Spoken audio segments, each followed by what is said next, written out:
Alhamdulillahirabbil alamin alladzi khalaqal mauta wal hayata liyabluwakum ayyukum ahsanu amala wa huwal azizul ghafur. Alhamdulillahilladzi allafa baina qulubina wa asbahna bi ni'matihi ikhwana. Asyhadu an la ilaha illallah wahdahu la syarikalah wa asyhadu anna Muhammadan abduhu wa rasuluh la nabiyya ba'da. Allahumma shalli wa sallim wa barik ala nabiyyina Muhammad wa ala alihi wa sahbihi wa junudihi wa ansarihi wa man tabi'ahum ila yaumil qiyamah. Bapak Arsaprani sekeluarga yang kami muliakan, yang pada malam hari ini atau pada kesempatan kali ini mendapatkan ujian dari Allah Subhanahu wa Ta'ala berupa kehilangan orang yang dicintai, orang yang mendampingi hidup beliau selama sekian tahun, bahkan mengantarkan anak-anak. Sebuah peristiwa yang bagi mata zahir kita adalah hal yang luar biasa, hal yang tidak mudah untuk kita terima.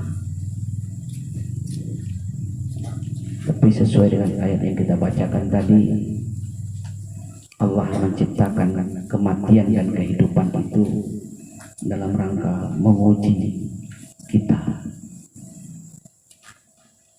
Liyabluwakum ayyukum ahsanu amala. Dengan adanya hidup dan mati, maka Allah ingin menguji kita siapa yang bersungguh-sungguh mengisi kesempatan hidup ini dengan amal-amal kebajikan.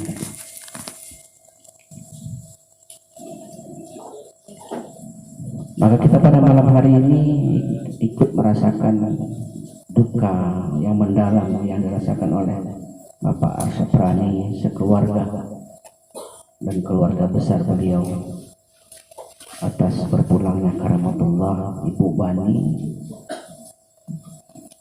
3 hari yang lalu. Doa kita dan harapan kita tentu beliau dipanggil dalam keadaan husnul khatimah,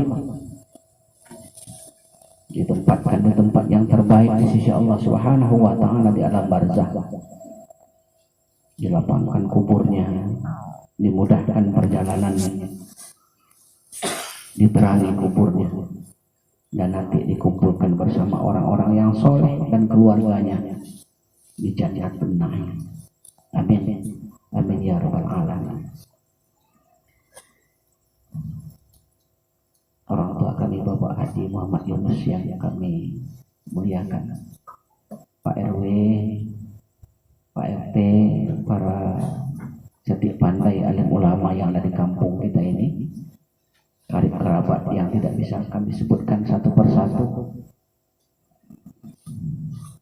Alhamdulillah Allah masih memberi kita kesehatan, Allah masih memberi kita nafas untuk menikmati kehidupan yang Allah bentangkan di dunia ini. Tentu nikmat itu mesti kita syukuri, dan salah satu bentuk mensyukurinya adalah meningkatkan ketaatan kita kepada Allah Subhanahu wa Ta'ala. Kehidupan kita hari ini adalah dalam rangka mencari bekal sebanyak-banyaknya, karena kita pasti akan pulang ke kampung halaman kita yang sebenarnya, ke hadirat Allah Subhanahu wa Ta'ala. Maka Allah mengingatkan kita bahwa tidak ada bekal yang akan bisa kita menemani kita ketika kita sudah kembali. Tidak ada persiapan yang bisa menemani kita yang akan membahagiakan kita kecuali bekal yang disebutkan oleh Allah Subhanahu wa taala, yakni bekal takwa. Wa tazawwadu fa inna khairaz zadi taqwa. Hanya takwa saja, tidak ada yang lain.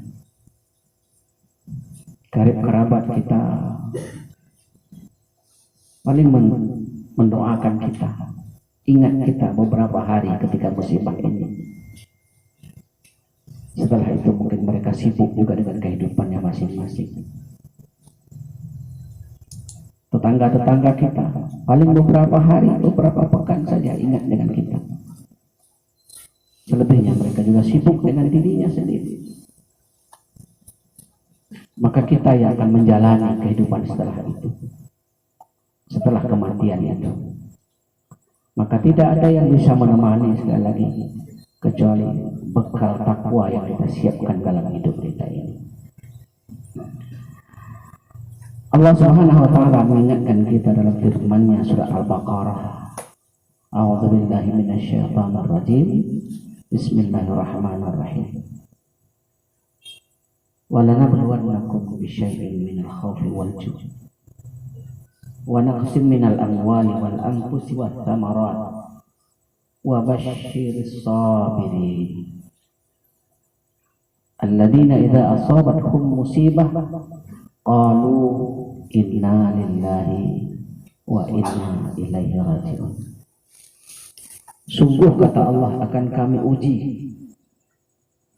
Berarti ini kata kepastian.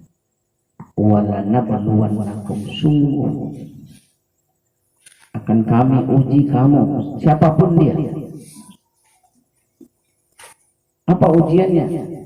Bisyai'in minal khawfi wal ju', dengan segala sesuatu yang bentuknya khauf, ketakutan, kekhawatiran, kelaparan,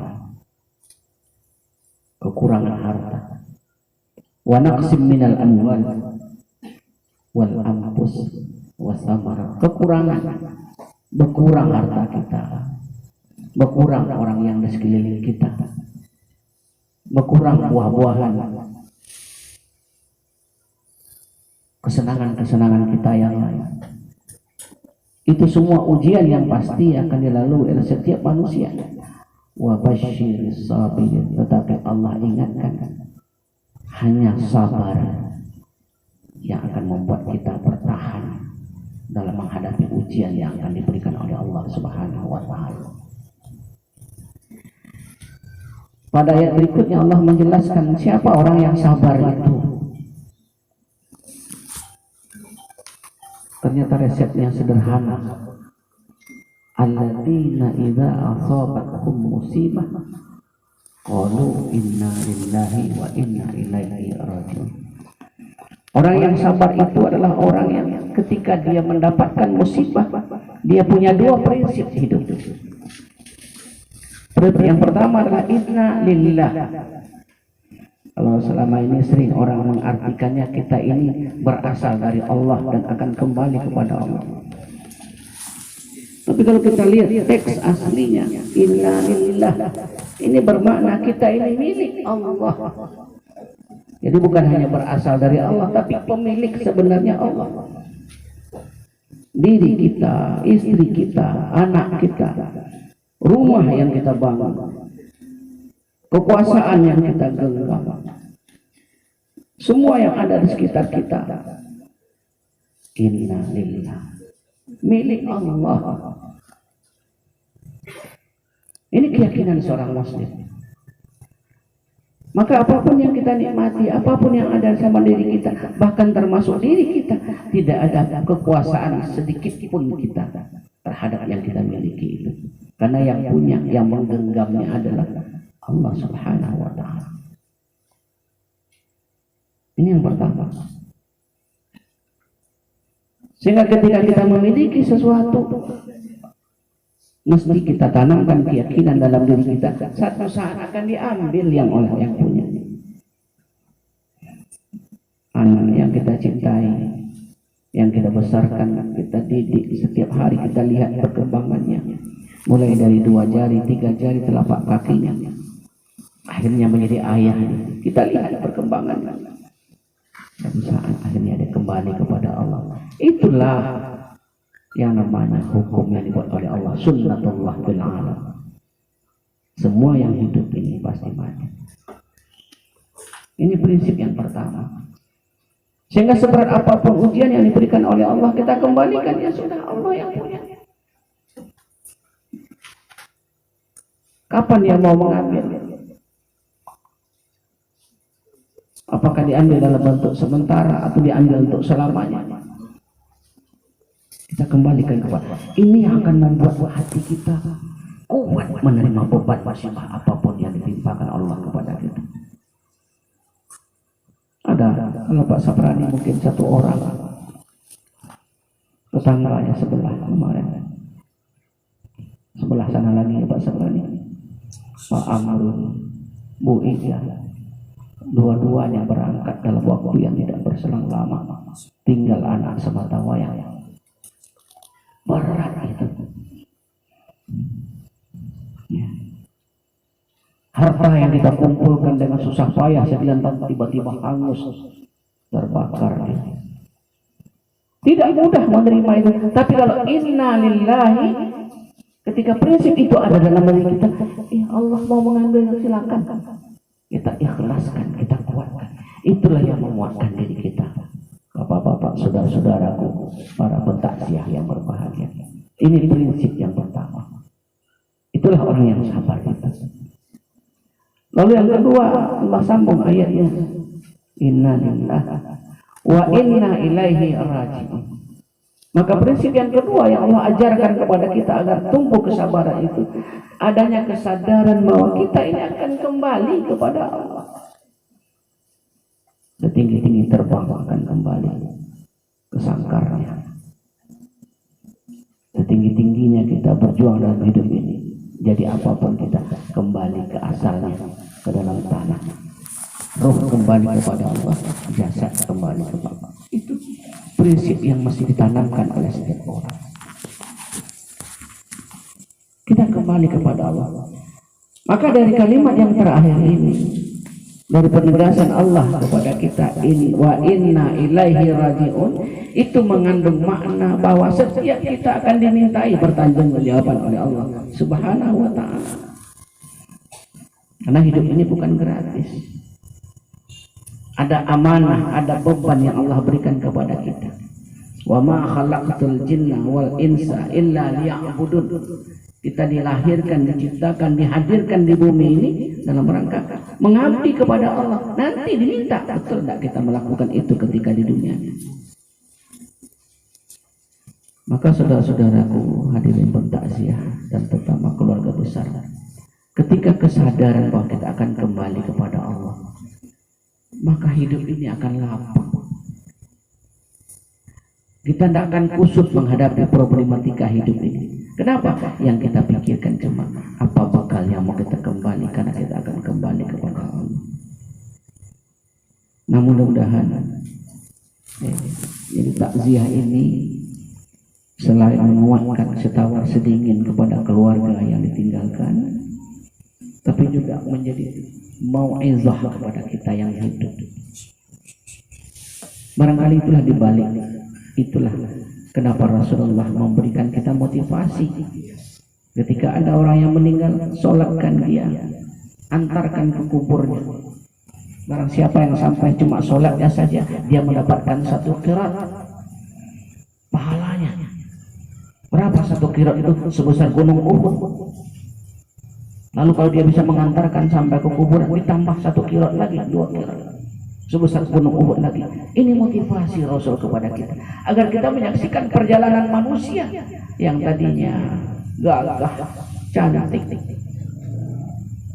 punya semuanya, sekarang tak berdaya, berbaring. Masuk kubur pun tak bisa sendiri dimasukkan, mandi tak bisa mandi, dimandikan, pakai baju tak bisa dipakai, dipakaikan pakaian. Lihat, itulah manusia yang pada akhirnya kembali kepada Allah Subhanahu wa ta'ala. Maka malam hari ini kita mengambil iktibar, saudara-saudaraku, mengambil nasihat sebagaimana kata Rasulullah, kafa bil mauti mau'izah. Cukupkan dengan kematian itu sebagai pembelajaran kepada kita. Kalau ada orang yang sudah menyaksikan setiap hari, tapi tidak membentuk kepada kita, tidak menyadarkan diri kita, maka dengan apa lagi kita disadarkan oleh Allah kecuali dengan kematian. Dan kalau sudah datang dia, la yastakhiruna sa'atan wa la yastaqdimun, tidak bisa kita tolak. Dan di sana kita mulai dihisab oleh Allah Subhanahu wa ta'ala. Maka saya nasihatkan diri saya, Pak Asafrani, keluarga, dan kita ini semua yang hadir, mari kita perbaiki bekal kita, perbanyak bekal kita, karena perjalanan setelah mati itu perjalanan yang maha panjang. Saya sering mengingatkan kepada kita, Abu Jahal, Abu Lahab yang hari ini masih terbaring di alam barzakh, sudah berapa ribu tahunnya di sana. Tak sebanding dengan hidup yang dinikmatinya cuma 60 tahun kemarin.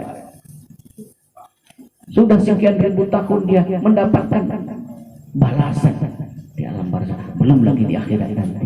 Dan kita pun tak tahu berapa lama pula kita akan menunggu di situ. Jadi jangan dianggap main-main hidup ini. Bagi kita yang sudah diberi oleh Allah umur panjang, syukuri. Jadikan umur itu untuk membuat kita sadar. Karena yang kita kejar sebenarnya tidak ada lagi. Yang kita kejarkan apa yang kita persiapkan ketika kita akan mati. Nah, mudah-mudahan almarhumah Ibu Bani sekali lagi seluruh kebaikannya menjadi pahala baginya. Seluruh kebajikannya, karena beliau juga guru, maka ilmu guru itu mudah-mudahan mengalir. Ilmu yang diajarkan kepada anak-anak yang sudah berapa ribu orang anak yang diasuh, yang dididik, mudah-mudahan itu akan menambah pundi-pundi bekal beliau ketika menghadap Allah Subhanahu wa ta'ala. Akhirnya mari kita tutup dengan doa oleh Ustaz Tarmizi, dan saya mohon maaf atas segala kekurangan. Kalaupun nasihat ini, maka terutama nasihat ini hanya untuk pribadi. Kalaupun ada manfaatnya untuk kita yang berhadir, alhamdulillah. Mohon maaf Pak Asprani, itu yang dapat saya sampaikan. Billahi taufiq wal hidayah. Assalamualaikum warahmatullahi wabarakatuh. Waalaikumsalam warahmatullahi wabarakatuh.